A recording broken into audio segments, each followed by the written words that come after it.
a esta conferencia internacional titulada Libertad y Desarrollo, Países Emergentes y su compromiso con la libertad. La conferencia internacional tiene por objeto familiarizar al público mexicano con el concepto de países emergentes y analizar si, además de la lista de los factores económicos que los explican, es decir, el nivel del desarrollo, las tasas de crecimiento, la infraestructura o algún otro elemento del desarrollo, deben considerarse también un conjunto de libertades. Libertades políticas, individuales, de libre mercado, de efectivo Estado de Derecho o derechos de propiedad. Si estos dos elementos deben conjugarse para que su desarrollo sea integral y sea sostenible en el tiempo. Para ello, y para dar inicio, quisiera solicitarle a la doctora Birgit Lam, directora de la Fundación Naumann para América Latina, nos dé el mensaje de bienvenida. Muy amable.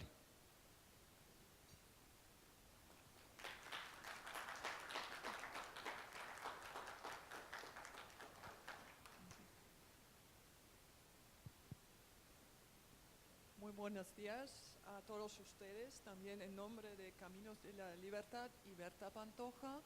Como ya se dan cuenta, yo no soy Berta Pantoja, ni siquiera soy mexicana o hispanohablante, pero de todos modos, aquí estamos y me gustaría dar la bienvenida a todos ustedes, primero también a nuestros ponentes que han llegado de muy lejos, de la Argentina, de Brasil, también de República Dominicana, para compartir sus perspectivas en un tema que para América Latina, pero también a nivel internacional, es muy relevante, que es el desarrollo de los países emergentes y cómo el desarrollo en términos con la perspectiva a la libertad puede influir también sus políticas domésticas y por consecuencia el desarrollo, el bienestar de sus sociedades, y eso por supuesto también influye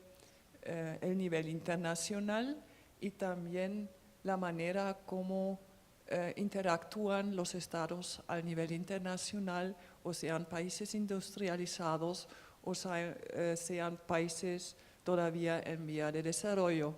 Reconozco también el esfuerzo que todos ustedes han hecho para estar aquí. Ya me doy cuenta que aquí en México el tema del tráfico, del tránsito, siempre es un tema de relevancia muy importante. En Alemania siempre nos preocupa el tiempo, el clima, siempre platicamos si hace sol o si llueve. Aquí normalmente la gente habla de tráfico y yo también, porque uno no reconoce ninguna regla, porque en un día se queda todo parado y tapado y otro día sí que fluye bastante bien, y en eso hoy nos tocó un día bien fuerte y gracias a todos ustedes que madrugaron para estar aquí con nosotros y tener esta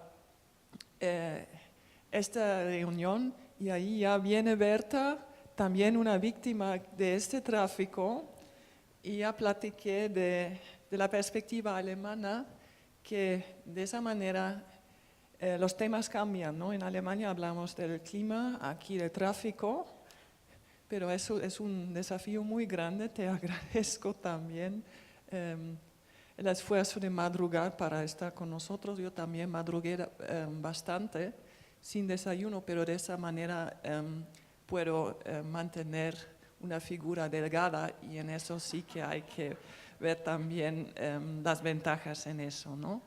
Les agradezco todas sus contribuciones. Para nosotros es un tema clave, los factores que faciliten el desarrollo, y para nosotros, de la perspectiva liberal, por supuesto, esto sería la libertad individual que da toda la posibilidad de desarrollo personal, que al final del día también sea beneficioso para la sociedad. Y en eso vamos a discutir cómo se realizan los desafíos de la libertad en los países diferentes y relacionarlo aquí a la situación de México, que es de momento para mí una temporada muy interesante porque se habla mucho de las reformas del Pacto por México. Ya no sabemos cómo saldrán estas reformas, pero me parece un momento clave, podría ser un punto de cambio para mejorar la situación o no, pero así son estas épocas de cambio. Y para mí es un privilegio estar aquí en este momento para vivir este momento con ustedes.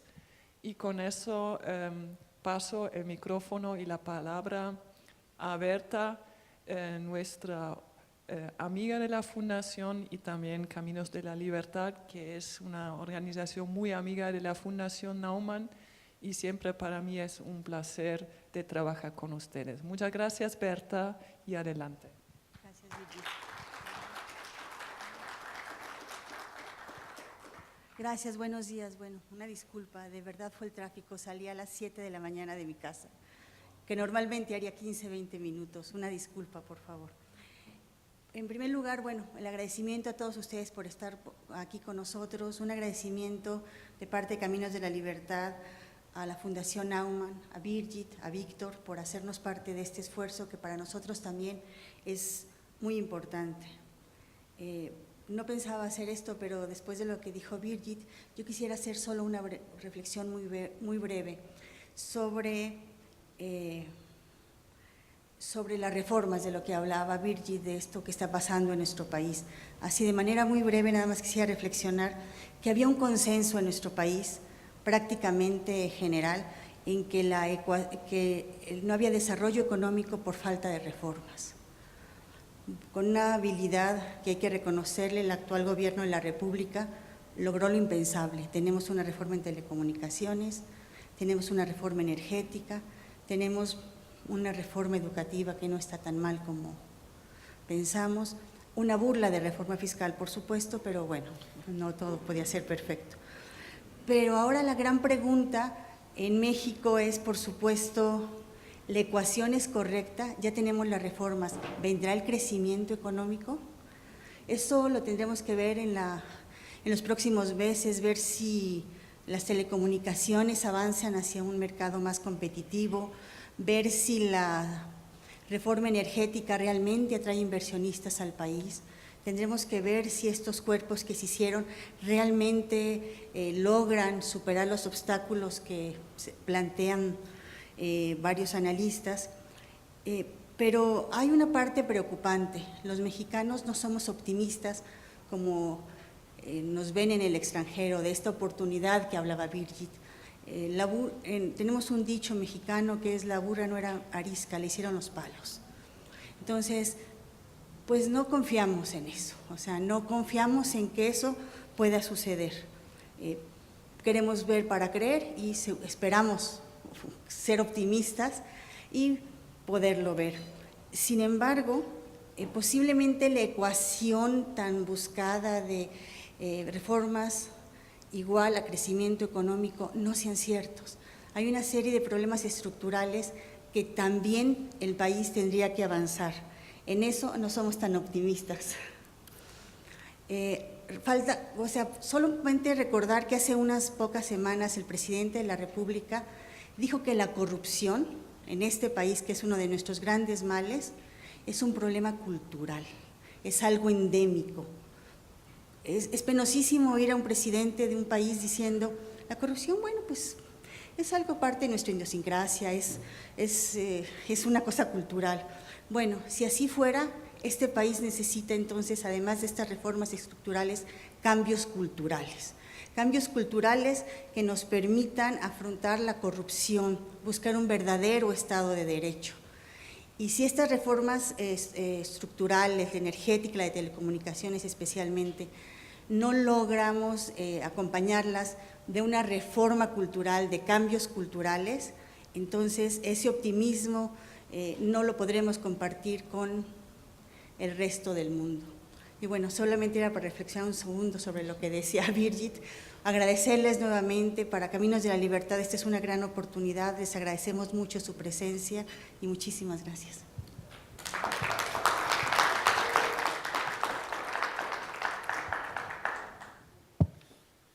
Agradecemos las palabras de la doctora Berta Pantoja, bienvenida. Y quisiera ahora pedir, para dar a continuación a las acertadas palabras de ambas doctoras sobre el desarrollo y el binomio entre libertades y desarrollo, y si esto puede o no ser un factor de clave para seguir avanzando desde estas 11 reformas que se llevan del 2 de diciembre del 2012 a la fecha que se firmó el Pacto por México. Quisiera pedir entonces que tomara su lugar el doctor Martín Krause, el doctor Pedro Arturo Aguirre y la maestra Esperanza Negrete, para que pueda comenzar entonces la primer mesa titulada Países Emergentes y Libertades. ¿Ecuación conflictiva? Esa es la pregunta que detona la reflexión de esta mesa. Y la mesa será conducida por la maestra Esperanza Negrete, quien es académica de la FES Aragón de la Universidad Nacional Autónoma de México. Ya para iniciar entonces le cedo la palabra a la maestra Esperanza. Bienvenida. Buenos días a todos y a todas. Sean bienvenidos a este recinto. Me permito hacer una breve reflexión sobre el doctor Krause. El doctor Martín Krause es investigador de la Fundación Libertad y Progreso de Argentina y catedrático de numerosas universidades argentina y de otros países. El doctor Krause elabora todos los años el Índice de Mejora Institucional para la Red Liberal de América Latina, RELIAL.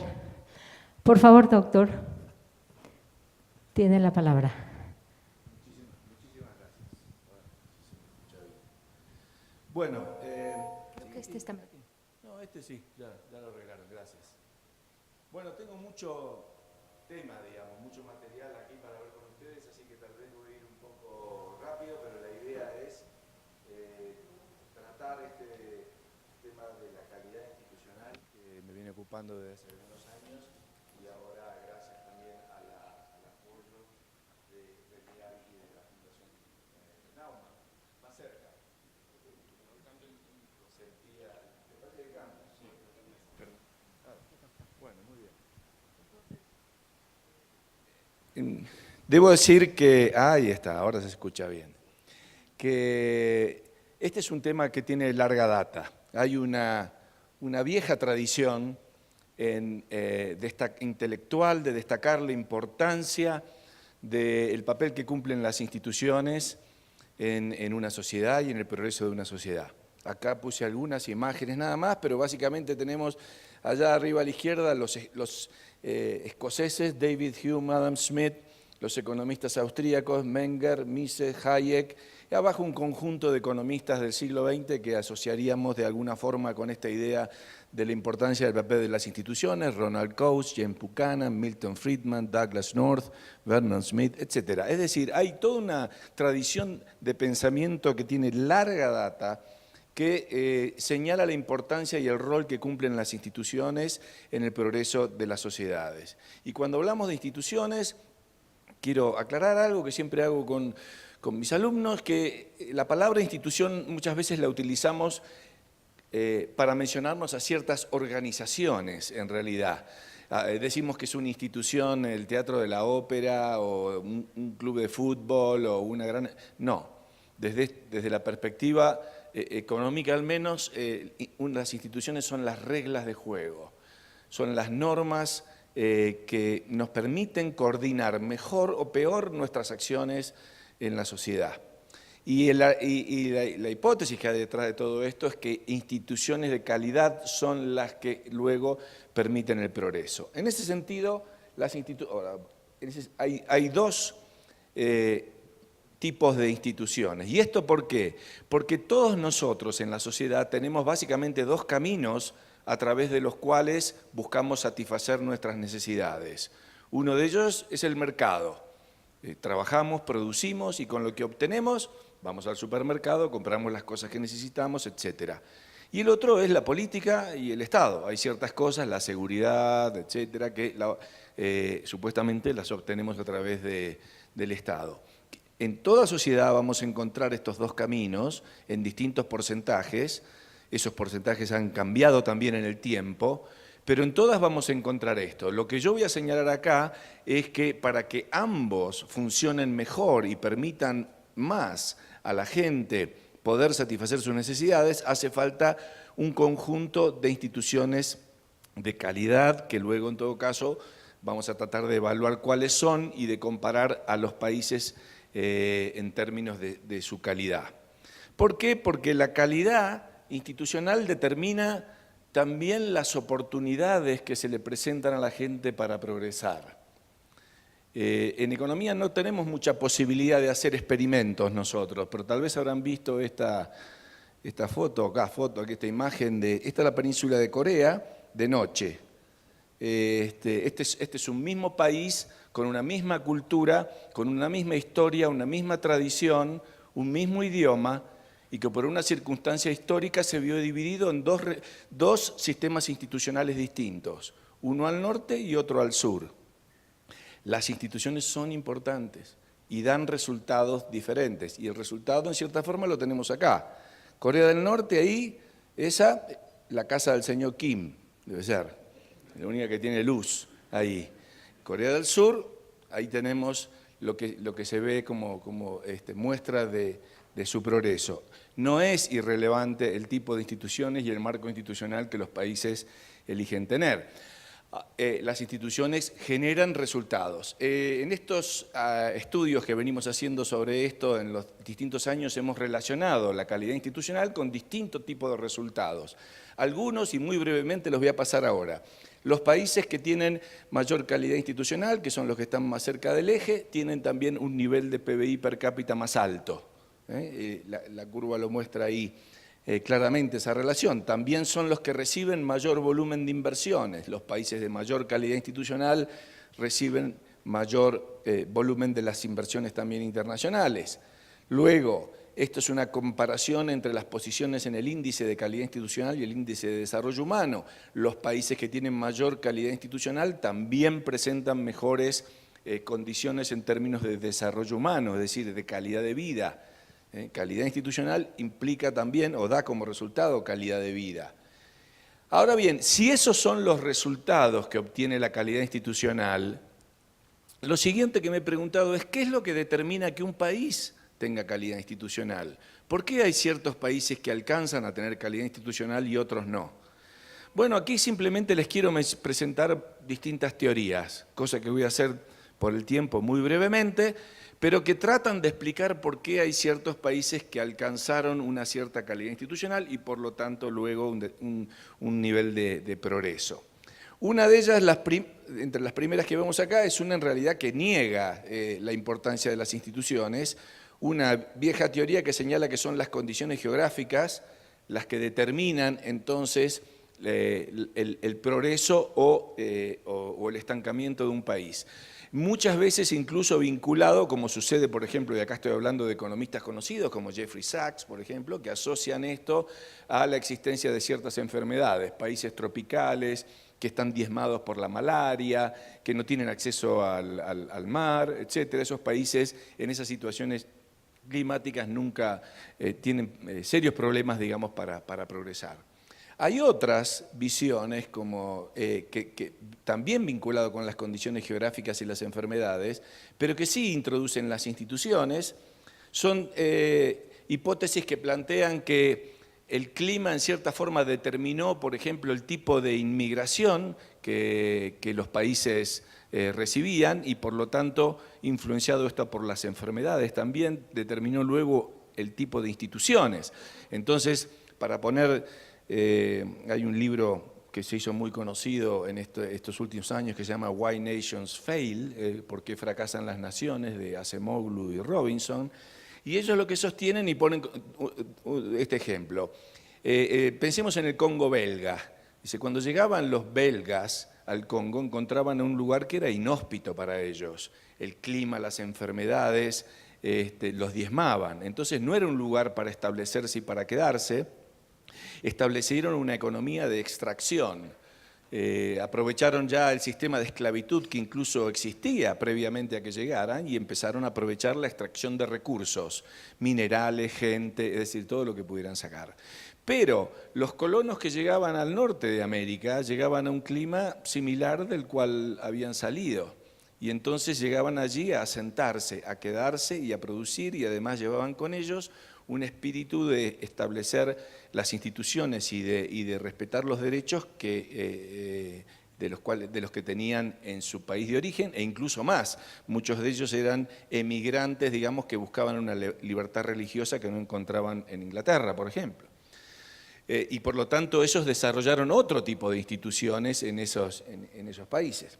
Luego hay otras teorías que señalan que, bueno, que todo depende del nivel de incentivos políticos y de conocimiento de los expertos, digamos, que luego van a determinar cambios en las instituciones políticas y que esto va a determinar el progreso. Sobre todo esta es una idea muy prevaleciente en los organismos internacionales, donde ellos piensan que con su asesoramiento, digamos, van a poder sacar a los países adelante.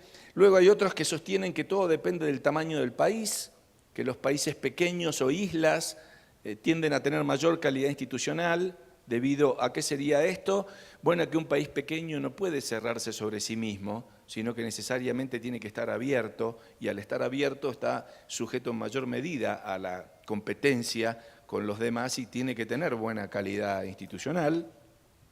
Luego hay otra que va por la negativa, que hay ciertos países que están muy dotados por recursos naturales, que en realidad llevan a la destrucción de las instituciones. Esto es la maldición de los recursos naturales, y que en realidad luego esto lleva al retroceso o al estancamiento. Es decir, la teoría aquí dice que cuando se descubre un recurso natural muy rico, se desata una especie como de rapiña, digamos, en ese país que destruye las instituciones y destruye el progreso. Uno podría pensar muchos países africanos con el petróleo, con los diamantes, uno podría pensar en Venezuela con el petróleo, etcétera, etcétera.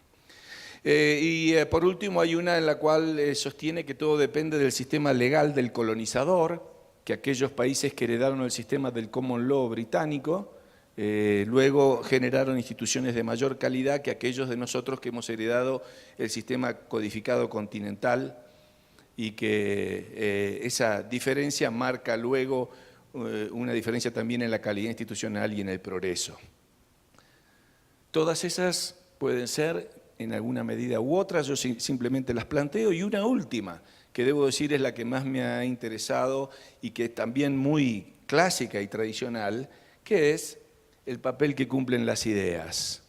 Lo que tienen ahí es una frase muy conocida, por lo menos para nosotros los economistas, de Keynes, en la última parte de su famoso libro de la teoría general. Pero le dejo para que ustedes la lean ahí.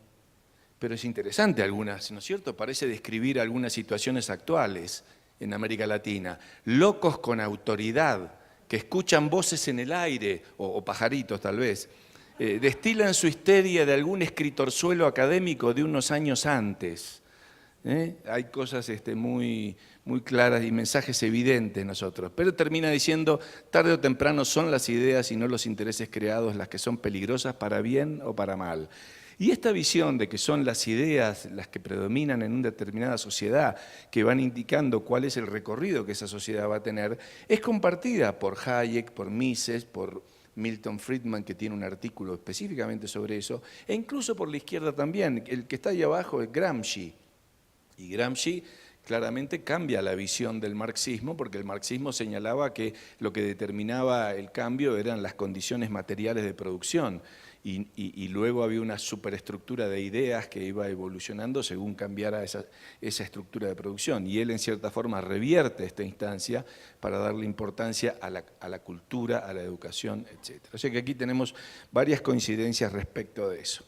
Bueno, entonces veremos en todo caso. Yo he tratado, y no voy a introducirlos a ustedes, si hay preguntas después podemos hablar de esto, cuáles son las ideas o valores, digamos, que hay ciertas sociedades que han sabido adoptar, que luego los han llevado a tener instituciones de calidad valores tales como, bueno, el respeto mutuo, la voluntad de ser independiente, el creer en la capacidad para autosuperarse y resolver los problemas, ese tipo de valores fundamentales han sido claves para luego desarrollar el tipo de instituciones como el derecho a la propiedad, el cumplimiento de los contratos. Este escritor escocés, David Hume, que yo ya me mencioné, tenía una frase que no la voy a decir textualmente de memoria, pero que básicamente dice: hay 3 condiciones que toda sociedad debe cumplir para progresar: la estabilidad de la posesión,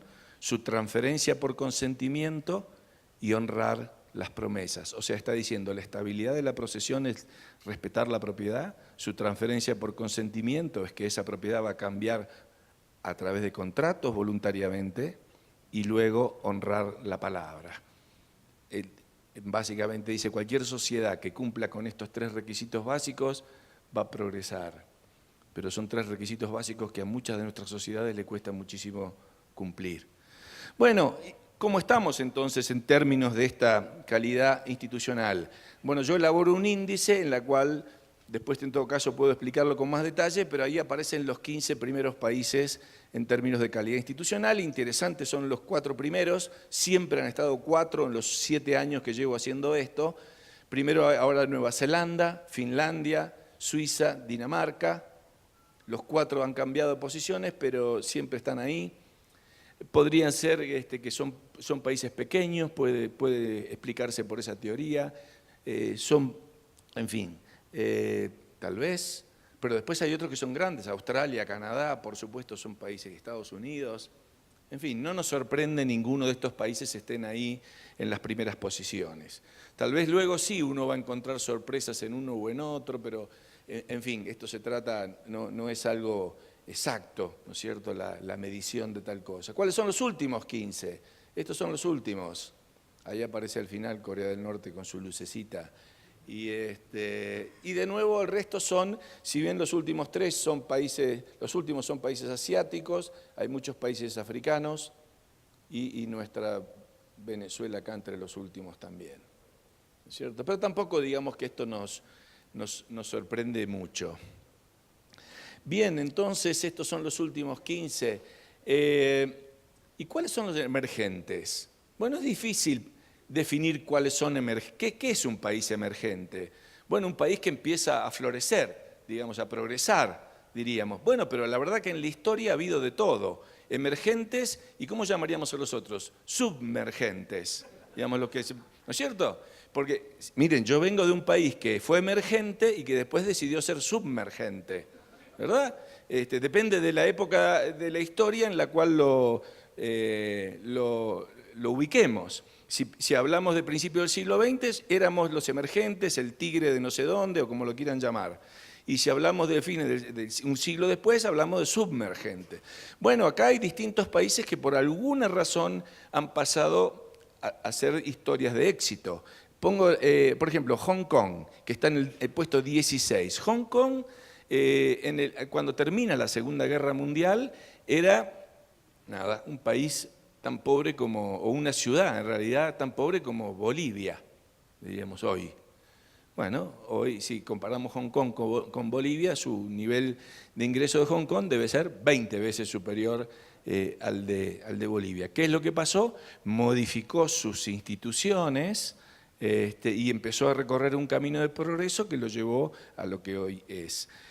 Notable ciertos países, ex países comunistas, por ejemplo Estonia en el puesto 18, Estonia que hace 20 años solamente era parte de la Unión Soviética con un régimen comunista, es decir, instituciones de muy poca calidad.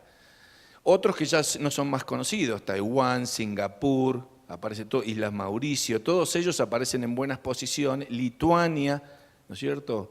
Luego Georgia, fíjense que ha avanzado desde que empiezo a hacer esto, 41 posiciones, y otros que han tenido éxito últimamente, Malasia, Rumania también, Indonesia mejorado, la India no, desde que yo lo hago, ¿no es cierto? Pero la verdad que la India ha tenido un cambio institucional muy favorable. desde su independencia, digamos, siguiendo las ideas de Nehru y de Indira Gandhi, la India se había sumido, digamos, en una economía absolutamente intervencionista hasta que en algún momento tiene una crisis, llega el hijo de Indira, que era Rajiv, y empieza a hacer una serie de reformas, de abrir la economía, reformas de mercado, y India empieza a hacer una historia de éxito. Bueno, la historia de China la conocemos todos. Hace 30 años empieza a hacer un camino de reformas, y lo interesante de esos países es que son países muy grandes, muy ricos, con muchos recursos, con muchas oportunidades, que tan solo requieren de que haya algunos cambios, y con algunos cambios, con que se garantice el derecho de propiedad y se garanticen los contratos, esos países empiezan a florecer. El gran dilema para ellos, para esos emergentes, va a ser si luego pueden avanzar también en el ámbito de las instituciones políticas y fortalecer la democracia y los derechos individuales. Eso en particular es una deuda que tienen países como desde China a Rusia, a Vietnam, pero también Singapur, por ejemplo. Son países emergentes que hay una hipótesis que siempre plantea que el crecimiento económico va a llevar a la democracia eventualmente. Bueno, todos estamos esperando eso, pero en algunos casos todavía no llega. Pero puede ser que sí, puede ser que los chinos o los indios digan, bueno, primero queremos oportunidades, queremos trabajo, queremos comer, queremos crecer, y no me importa tanto si voto o no voto, pero que una vez conseguido eso, tal vez sí empiecen a demandar tener una sociedad abierta, libre, con libertad de prensa, con capacidad de trasladarse de un lado al otro. Vamos a ver si eso ocurre en el futuro. Bueno, esto en cuanto a la historia de algunos países emergentes. ¿Y cómo andamos en América? Supongo que es la pregunta de todos. Acá lo que hice es comparar a todos los países americanos, no separar en América Latina, porque en última instancia, digamos, yo ya un poco me cansé de esta cosa de América Latina. Todos nos descubrieron, entre comillas, digamos, en la misma época. A algunos les ha ido mejor que a otros. Acá aparece Canadá en el primer lugar de la región, Chile con esa performance notable. Chile es una gran historia de país emergente en América Latina, ¿no es cierto?, que estaba en el medio de la hiperinflación, con un gobierno que destruía al país, con una dictadura militar, y sin embargo pudo superar primero sus problemas económicos, luego sus problemas políticos, y convertirse en un país emergente, obviamente, y una historia de éxito. Luego, en forma interesante, aparecen muchas islas del Caribe aquí con calidad institucional. Tal vez por esa teoría, puede ser por dos cosas, tal vez puede ser por la teoría de que son pequeños, puede ser por la teoría de que heredaron el common law, la tradición del derecho inglés. En fin, lo cierto es que dan allí. Y algunas historias de éxito modernas. Perú, por ejemplo, que avanza 20 posiciones y que ha logrado, y yo creo que los países que han mejorado la calidad institucional en América en los últimos años son aquellos países que han logrado llevar adelante un proceso de reformas con un consenso que excede al partido que esté en el gobierno de turno. Es decir, que van cambiando los gobiernos y se va manteniendo un rumbo. Es lo que pasó en Chile. Estaba Pinochet, vino la Concertación, vino Piñera, vino la Concertación, y el país sigue un mismo camino. Es lo que pasa en Uruguay, es lo que pasa en Perú, que estuvo Fujimori, que estuvo Toledo, que estuvo García, y el país sigue más o menos en la misma dirección. Y eso muestra la generación de un consenso de mantener unas ciertas instituciones que favorecen y mantienen el progreso. Bueno, ahí no están todos. Los nuestros todavía no aparecen. A ver si aparecen ustedes por acá, pero... perdón, acá aparece, esta es la tabla del medio. México y Brasil están ahí por la mitad de la tabla. Colombia ha mejorado mucho, como ven ustedes, ha mejorado 20 posiciones. Colombia también es una historia de éxito. Desde que yo hago esto, México ha caído en realidad, pero en realidad había mejorado antes, ustedes saben bien, con el periodo de sumarse al Tratado de Comercio, la apertura democrática, la renovación de partidos, digamos, todos esos fueron cambios que ayudaron en ese sentido, pero parece como si estuviera allí estancado. Además, caer en posiciones no quiere decir que uno esté empeorando, puede ser también que otros estén mejorando. Es decir, esto es un índice relativo, a lo mejor hay otros que están mejorando más y nos están superando, ¿no es cierto? Bueno, ahí tenemos al resto, allí están ustedes, nosotros no aparecemos todavía, ahí aparece la lista final, ya estamos. Bueno, esto es lo que está al final. La Argentina, miren, ha perdido 41 posiciones desde que yo lo empecé a hacer, Bolivia 18, Venezuela 23 posiciones, está en la última. Haití, Cuba, Venezuela aparecen últimos en todos los indicadores.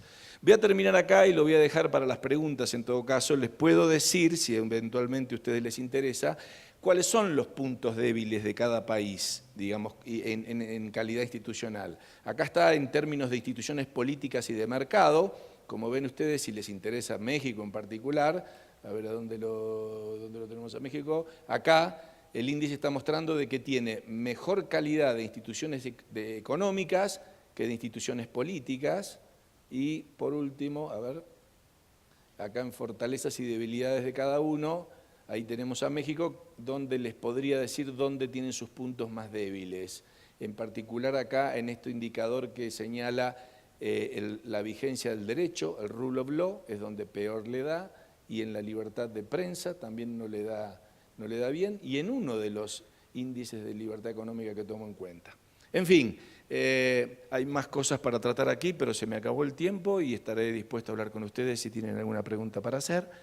Pero está claro entonces, desde mi perspectiva, que la calidad institucional es un elemento central para todo aquel país que quiera ser emergente en el futuro. Lo primero que tiene que hacer es mejorar la calidad de sus instituciones y luego hemos de esperar de que se vuelva un país emergente. Muchas gracias.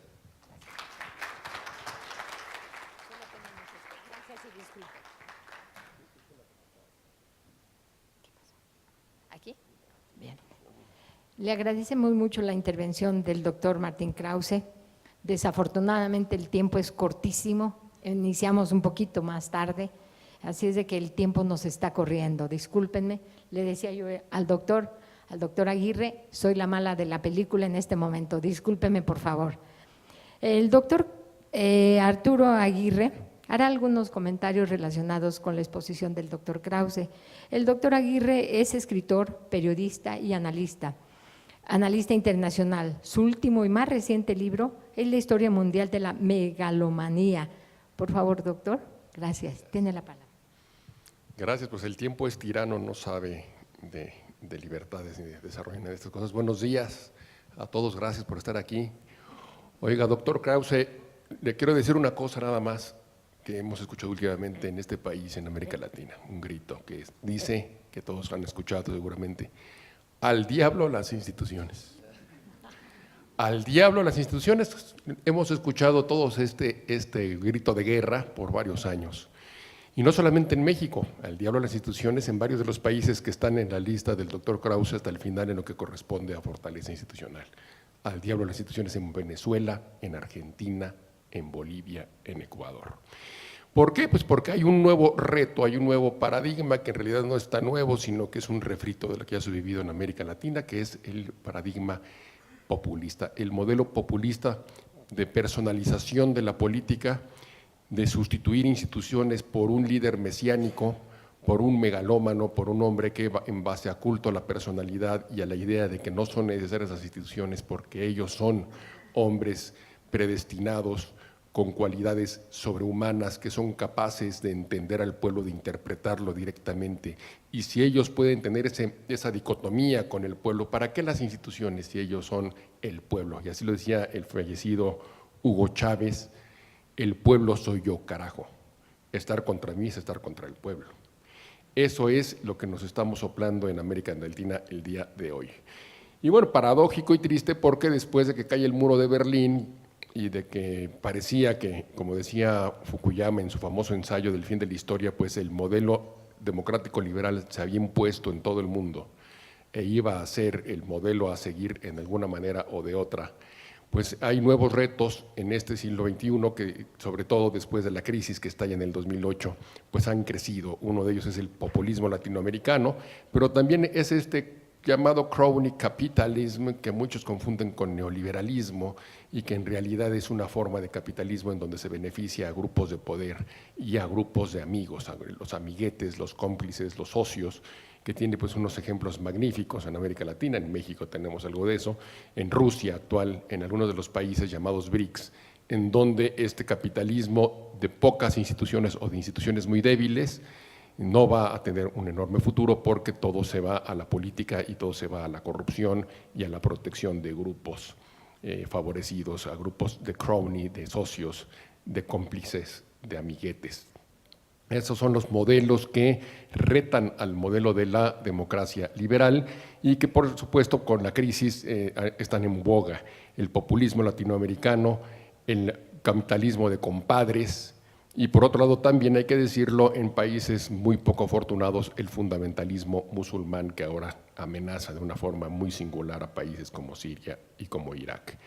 Pero en realidad es el modelo del fortalecimiento democrático institucional el único que va a garantizar libertad y desarrollo a final de cuentas. Es un modelo difícil, es un modelo que exige esfuerzo, es una necesidad para una democracia que los ciudadanos sean responsables, no creer que viene un gran papá a resolvernos los problemas o de que va a haber atajos milagrosos para el desarrollo y para la democracia y para el bienestar generalizado de las poblaciones, sino que siempre es el arduo camino del fortalecimiento de instituciones responsables, funcionales, eficaces, como lo comentaba el doctor Krause. Hay poco tiempo, pero sí me gustaría hacer referencia me hago, con el permiso de ustedes, un comercial a un trabajo que hicimos en los años 90, que se llamó Asia Oriental, Desarrollo y Democracia, en donde un analista político, Mauricio Rosell, amigo mío, que desgraciadamente falleció de forma anticipada, y yo publicamos justamente cuando estaban de boga, en ascenso, los llamados NICs, las naciones de reciente industrialización de Asia Oriental, hablando de Corea del Sur, hablando de Taiwán, de Hong Kong, que hemos visto también en la lista como un caso muy destacado, y decíamos justamente, déjenme leer en la introducción lo que pusimos, porque creo que tiene su valor actual y puede dar lugar a una buena reflexión. Escribimos, Mauricio, la democracia no es un obstáculo al crecimiento, porque cuando nace el modelo de los BRIC, pues obviamente Corea del Sur y estas naciones tienen gobiernos autoritarios, y esos gobiernos autoritarios son los que van a encauzar un modelo de rápido desarrollo, de crecimiento acelerado, pero es un crecimiento acelerado que va también fortaleciendo instituciones y que a final de cuentas se democratiza. Corea del Sur es una democracia ejemplar, Taiwán también lo es. La democracia no es un obstáculo al crecimiento. No es necesario, como algunos argumentan, renunciar a libertades individuales, Estado de Derecho, instituciones independientes, libertad de prensa y elecciones regulares. Al contrario, los derechos y libertades democráticas pueden ayudar a promover un desarrollo sostenido, un mayor crecimiento económico y salidas efectivas de la pobreza, salidas efectivas que no tienen nada que ver con el asistencialismo clientelar, sino con la posibilidad de que la gente marginada, que los pobres puedan tener las herramientas, la educación para iniciar una competencia en igualdad de circunstancias. Es un camino arduo, es más fácil hacer como hacen en Venezuela, regalar los recursos, regalar el dinero, y bueno, en México también, desde luego, y en América Latina, estos gobiernos populistas que regalan, que dan, que forman clientelas y que no resuelven los problemas a largo plazo. Es un viejo cuento que nosotros hemos tenido muchas veces en América Latina. Y concluimos en un amplio análisis comparativo y partiendo de la base que el concepto de democracia va más allá de la celebración de elecciones, destacamos que se permite una mayor liberalización económica. Hay que dar poder y proteger a los individuos que no pertenecen a clases privilegiadas, generar instituciones ajenas a interferencias políticas, y ese es el tema del doctor Krause, instituciones ajenas a interferencias políticas, que es un asunto clave para reducir la corrupción, el cáncer de todos estos capitalismos de compadres y de populismos que estamos padeciendo actualmente, y permite a los individuos denunciar abusos de poder sin ser reprimidos. Todos esos son factores imprescindibles en naciones emergentes con amplias disparidades raciales, étnicas, regionales y clasistas. Y concluyo porque ciertamente el tiempo es tirano, que bueno, lo que nos dice el doctor Krause es una enorme importancia, sobre todo para nosotros, los pueblos de América Latina que estamos ahora enfrentando esta ola neopopulista y estas ideas de que hay que mandar al diablo a las instituciones, y la importancia es aquí construir instituciones eficaces que resuelvan problemas, democracias que sean funcionales, que no nada más se dediquen a la elección periódica de personajes que pueden ser grises o mediocres y que no resuelven muchas veces los problemas sustanciales, y que eso hace que se vuelvan caldo de cultivo en nuestros países para los movimientos populistas, sino que sean democracias que mediante la construcción de buenas instituciones sólidas, eficientes, puedan concluir en estados democráticos funcionales que garanticen libertad y desarrollo. Es el camino arduo, no hay atajos, es lo difícil, exige de todos esfuerzo, imaginación, inteligencia, pero no hay otro. No existen aquí ni los milagros, ni las varitas mágicas, y mucho menos los mesías que puedan llevar a la redención a los pueblos simplemente con la voluntad y con el deseo dictatorial de un megalómano. Gracias, doctor Krause, gracias a todos ustedes, buenos días. Gracias. Le agradecemos al doctor Pedro Arturo Aguirre sus comentarios a la conferencia del doctor Krause. Desafortunadamente, o nos robamos 5 minutos para preguntas y respuestas, o damos por terminada la conferencia. Ustedes indíquenme. 5 minutos, bien. Tenemos entonces para 2 personas solamente, que ustedes puedan cuestionar al ponente, por favor. Levanten su mano. Sí. Por favor, ¿le pueden pasar el micrófono? Gracias. ¿Me puede Buenos días. ¿me Yo puede soy Pedro decir? Santiesteban. Sí, es para el doctor Martín Krause y también para Arturo Aguirre. Usted pone la fotografía de Corea del Norte y Corea del Sur. Yo le digo, ¿no será que los de Corea del Sur sí están preocupados por el cambio climático y tienen un plan energético de ahorro? Nada más. Y el otro punto, la cuestión de al diablo las instituciones. Ahora que se le hace caso a López Obrador, al diablo las instituciones, se hace la reforma energética, se le quita a Pemex y a CFE, se empieza por esas instituciones, tampoco queda contento. Yo creo que nos falta más precisión al hablar para decir al diablo la corrupción, es lo que debió haber puesto como lema de campaña, no al diablo las instituciones, pues pero ¿cuáles? ¿Sí? Gracias. Sí, simplemente rápidamente, pues tienes toda la razón. No basta tener instituciones, las instituciones tienen que trabajar bien, tienen que ser eficaces, tienen que saber desterrar la mala administración y la corrupción, y obviamente que el tema de construir estas instituciones de las que nos habla el doctor en su magnífica exposición pasa por saber controlar la corrupción. Una fórmula es una democracia eficaz, pero bueno, no basta, hay que estar siempre atentos y, repito, con la conciencia, la imaginación, la inteligencia de saber construir instituciones que sean eficaces. Bueno, sí, yo diría simplemente me acordé mientras el doctor Aguirre hablaba, estoy absolutamente de acuerdo, el problema es el populismo es exactamente la antítesis de las instituciones, es exactamente lo opuesto. Y por eso, digamos, es que señalan esto de al diablo con las instituciones. Y si uno tuviera que definir instituciones en términos muy sencillos, son limitaciones al poder.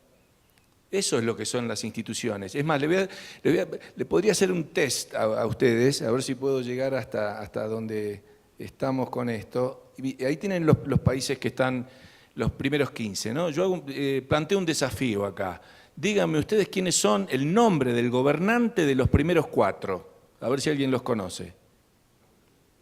¿De Nueva Zelanda, de Finlandia, de Suiza o de Dinamarca? ¿Alguien conoce el nombre del gobernante? Nadie. Pero lo más importante de esto es que creo que ellos mismos no lo saben mucho tampoco. Es decir, el país funciona al margen de la persona que está allá. Hay instituciones, hay reglas de juego que se cumplen al margen de la persona que esté ahí arriba. Y por eso son instituciones de calidad. Bueno. Gracias, doctor. Sí, la última pregunta, por favor.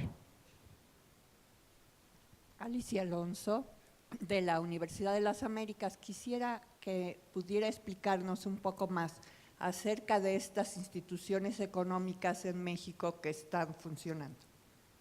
Bueno, yo conozco, tal vez lo dejaría el doctor Aguirre porque conozco poco como para hablar de, no me siento con capacidad como para hablar de México, así que tal vez el doctor mejor que opine. Bueno, pero lo veíamos en la lista del doctor Krause, que uno de los puntos más flojos que tenemos como país en México, como instituciones, es el imperio de la ley, la confianza a la legalidad de cómo se maneja la política y la economía en México. Tenemos una enorme deuda en lo que se concierne a nuestro orden judicial, al imperio de la ley, y es la gran debilidad que debemos todavía atender. Hemos emprendido reformas que han sido muy importantes, que si verdaderamente aterrizan de manera eficiente pueden ayudar al crecimiento económico, siempre y cuando se trabaje bien, siempre y cuando se formen instituciones eficaces y sobre todo se subraye este punto que viene contenido en esta interesantísima exposición, en la gran debilidad que tenemos en México de la confianza que tenemos en nuestro sistema legal. No la tenemos nosotros, menos la van a tener los inversionistas de fuera del país, y mientras no tengamos esa voluntad de atacar la falta de confianza en nuestro sistema judicial, en el imperio de nuestras leyes, va a ser muy difícil que reformas vengan y vayan y verdaderamente se traduzcan en bienestar generalizado del país. Necesitamos atacar el punto de la legalidad, de hacer de nuestras instituciones verdaderas fuentes de confianza para los inversionistas, para los ciudadanos, para los habitantes, para todo el mundo, y eso también pasa por hacer conciencia de que la corrupción no es, como dice Peña, un problema cultural, sino que es un problema que cualquier país necesita combatir como una prioridad para garantizar el bienestar y la democracia eficaz, la gobernabilidad verdaderamente democrática. Bueno, no dije nada, pero ahora una anécdota. Hoy me desperté a la mañana y puse el televisor y estaba el noticiero. Y el señor del noticiero decía esto. Bueno, estaba dando algunas cifras económicas y dice, el trabajo informal en México es el 57%, dijo. Mi primera reacción fue decir, si esto es así, el derecho laboral y la legislación laboral en México son un absoluto fracaso y habría que derogarla toda.